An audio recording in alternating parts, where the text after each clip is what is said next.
I hear from planners is people talking about how, attendees feel disconnected.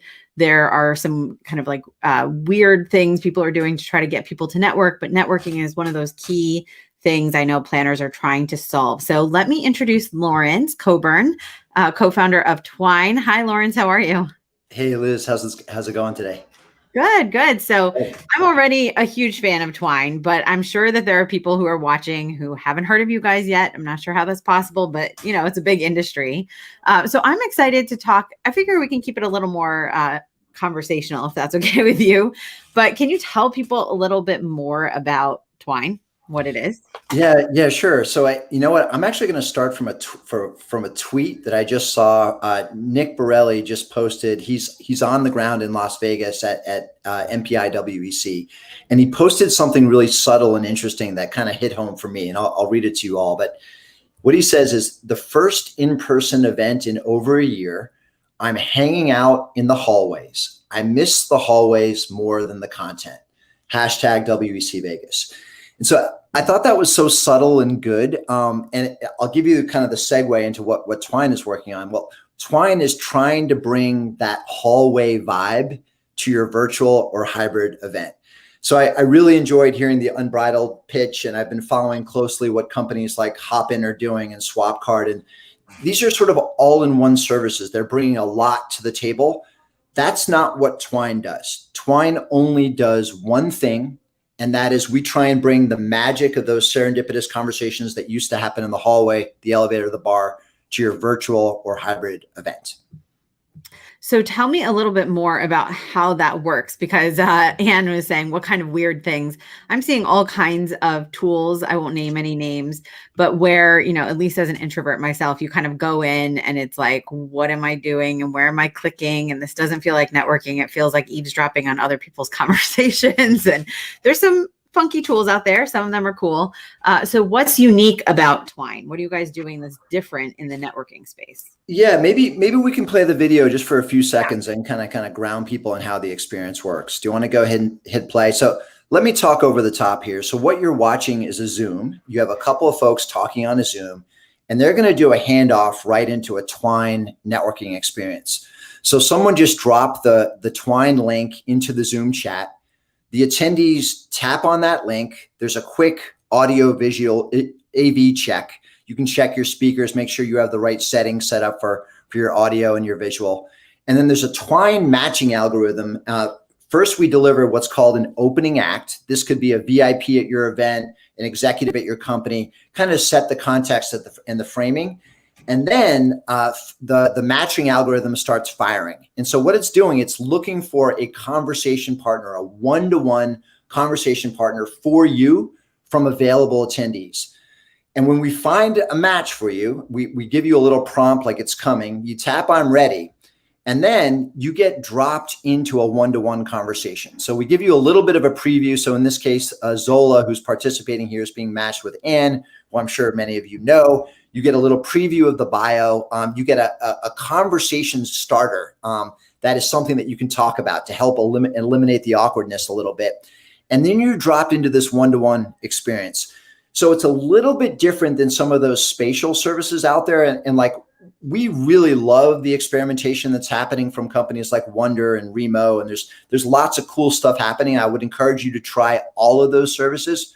We have a little bit of a different take. So we're more of a guided, choreographed experience where we give you a firm nudge to make sure that you're meeting people. And so the way this works as a planner, you can kind of set a couple of the parameters here. How long do you want these conversations to go for? What are the conversation starters? So you can insert from our library of like 300 conversation starters, or you can create content and questions around your event. So imagine people watching the keynote and then breaking out into a Twine to talk about the content of the keynote. There's a couple of other kind of fun little features here that I'll show you. First, that background image. We chose Las Vegas for this one because we're actually going to Las Vegas. I'm on a flight tomorrow. We're doing some stuff for MPI WEC, but that's customizable. So you can create a vibe. You can make a lounge vibe, a beach vibe, but you can also create brandable assets. So imagine this being a sponsor sort of real estate that they can get their message across in front of highly engaged attendees. And so I'll pause there. Does that make sense? Yeah, it's super interesting. I have a bunch of questions for you. What about, so this embeds into other platforms. I know you said this is solely focused on the networking. So someone might be using Swap Card or a different platform and then jump in here. Yeah, that's right. So an easy way to think about us is like Slido for networking. And I really like Slido for a long time. I like Peter, I like the team. They just made it so easy to work with different systems. And I remember when I was the CEO of Double Dutch, we had Q&A functionality within the Double Dutch platform. But if a customer wanted to use Slido, like we were all for it because we knew it was a good service. We knew they were focused only on doing that. So that's kind of what Twine is. So we don't care if you're using SwapCard, if you're using Swoogo, if you're using Splash, if you're using only Zoom, if you wanted to run a dedicated networking session just through a calendar invite, it doesn't matter to us. So we're investing lots of work in integrations and single sign-on and all that stuff. So really, we want to be the easiest part of your stack. We want to be the one thing you don't have to stress about. Let me give a little voiceover of what just happened. So Zola stayed in the networking room and then she got matched to the next partner. And as an attendee, you can stay in these rooms as long as you want. The matches keep coming. There's an easy way to send a digital business card across. There's a button right there with one tap. You can send your digital business card to the person on the other side. We also send out a trip report at the end. So we make it really easy as an attendee to follow the journey. And if you put 30 minutes into this thing, you're going to walk out with 5 or 6 solid new connections. And it's trackable. You get reports and analytics on it. So there's just a lot of fun stuff you can do when it's digital and not actually in the hallway. Yeah, that makes sense. If attendees have questions, please put them in the chat. But I do see Phyllis has a question. She wants to know, how long does it take to get connected to somebody? Yeah, that's a good question, Phyllis. So if you have at least 20 people in your group, the wait time is seconds. It's usually under 10 seconds. And we actually have a new release we're announcing on Thursday in Las Vegas. And I'll give a little preview, but we're introducing a new format, which is the concept of a small group twine. So historically, twines have been like a twine, like two pieces of thread wrapped together. It's a one-to-one conversation, but we're rolling out a room experience that allows you as the planner to set, do you want groups of up to 5 people? So it could be 3, it could be 4, it could be 5 people. And so that's going to make the wait time even shorter. So you'll be able to kind of drop into existing rooms quickly, almost like you're walking up to a group of folks that are having a coffee in the hall, kind of like what's happening in Las Vegas right now at WEC. So that's going to be getting announced officially in just a couple of days. But yeah, the wait time is seconds. The more people you have, the thing is just going. In fact, we're working on ways to try and slow it down, to give people a pause between these conversations. So we're adding the ability to sort of jot down some notes about the people that you met, to send a high five, like little simple gestures like that as you take a breath before your next conversation starts. Yeah, I've experienced that. You're like moving so fast, it gets connected, and then you're like, oh, into the next one. Noreen would like to know, is it just an external link? Can you embed this into other platforms? How does that work? Yeah, that's a great question. So the process to spin up a networking room is really easy. It's under 60 seconds. And so a networking room generates a link, but it also generates embed code. So if you want to copy that code and paste it right into your virtual event platform, you can do that. You can paste it into Swoogo. You can paste it into Splash. We also have a really simple way to deliver single sign-on, where basically through the URL, through the Twine room URL, you can pass parameterized information across, and that makes it so attendees don't have to kind of log into a separate system. It's really, really easy. It's just one tap and you're into the Twine networking room. Yeah. So, I mean, going back to your Nick quote that the tweet that you talked about at the beginning, I think this is going to be so interesting, because what I've been hearing is that as people are going back to in person, a lot of people I imagine there's really clear ways that you guys are using Twine in hybrid and everyone's talking about, how do we bring those audiences together? Does that look like in your, either now or in your roadmap, does that look like people in their hotel rooms and people at home kind of connecting with each other, or are there other ways you see this working?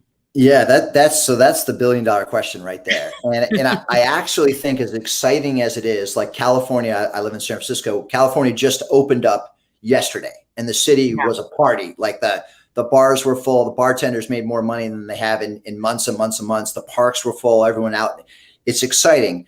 But we're also entering into a new chapter for the event industry where there's a lot of unknowns. Like we don't know what attendees are going to want to do now that we're mostly vaccinated and we can choose. Do we want to tap on a link or do we want to jump on a plane? And so we have a couple of theses about this. We have to. We're entrepreneurs. We have to make some bets. Yeah. One of the bets is that over time, you are going to see the virtual audience become larger than the in-person audience. It feels obvious, right? Like there's a lot more friction to get in person.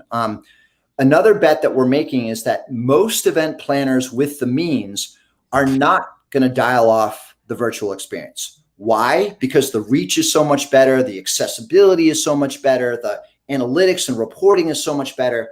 So we really believe we are heading towards a hybrid future. Now, in the world of networking, the more reach, the more people, the better. And the reason for that is because the matches can be better, right? If there's only 3 people at an event, the odds of a perfect match for you are low. But if there's 20,000 people, the chances are with the right software, we should be able to help you find the right person to talk to. And as a networker, as someone who has to network for their job, like I want the best match. I don't only want the match that's available.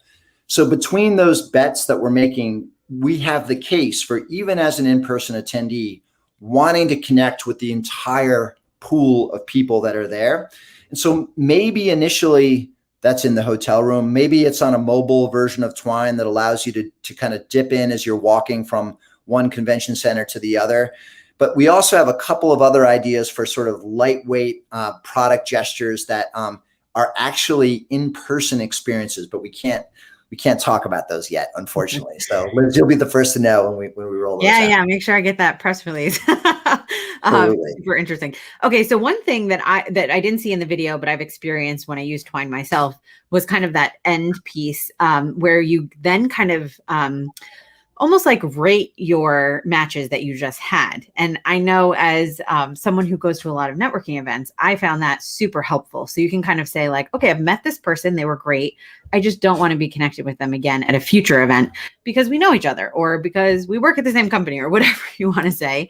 To what extent have you seen that being used? And to what extent are you guys like really curating these matches, or is it kind of like random, like whoever shows up is showing up? I can see the use of this over time. You go to 10 of these, you start to meet newer and better people is what I imagine. Yeah, it's a great point. So there's a kind of a founding story there as well. So one of the co-founders of the company is a woman. Her name is Diana Rao. She's done a lot of networking and she's been in uncomfortable networking experiences. So from day one, we wanted to build in some like safety tools for all of our users.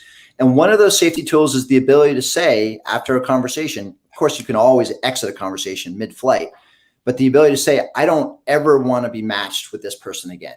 And it might be safety. It might be, I know them already. We don't need to catch up on this channel. It might be a lot of reasons, but we don't ask you any questions. You have that sort of veto power for all future Twines across all events that we power. Like, I never want to see this person again.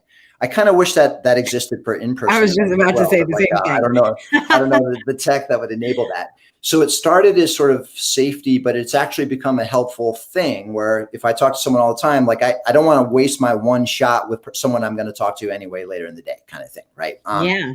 And so you asked about kind of how the matching works. So today it's very much about serendipitous matching. So what we're finding, and it's funny, when we went to market, we built this sophisticated matching engine. But what we found is that in the world of virtual only, people would carve out time for networking and they didn't want to wait around for the perfect match. They'd rather just kind of serendipity, like the person you're in the elevator with, like it's just like unexpected, unplanned, like unexpected moments of joy. And so for now, that's the way the algorithm works. We're optimizing for short wait time to the question we had previously. So we're going to get you a match quickly. And the idea is that there's enough like-mindedness from people going to the same event that all matches are going to be pretty good. Yeah. That being said, we're collecting a ton of data right now. We know ratings data, just like an Uber driver, right? We know ratings data on every conversation that happens in our platform. And so the reason to capture this kind of data is to make the matching algorithms smarter. And so over time, especially as we start to look at things like asynchronous matchmaking, you're going to see a much more intentional match come out of Twine. That's cool. Well, we're almost out of time. Can you tell us a little bit about your pricing structure and how you want people to contact you to learn more? Yeah, sure. So the pricing's on the website, so super transparent. Our first tier starts at $2,000 for an annual contract. That gets you 250 unique attendee licenses. You can throw as many events, as many networking rooms as you want with no additional cost. And until you use up those licenses, you can just keep using us. And then when you run out, you can buy more. So really straightforward. The more licenses you buy, the lower the effective cost per attendee becomes. In terms of getting in touch, I like to talk directly to planners because we're still building products. So the best way is to reach out to me, Lawrence@twine.nyc, or you can reach out to Ann, who many of you know, ANH@twine.nyc. Awesome. I mean, where else do you get people's direct email addresses? Like demos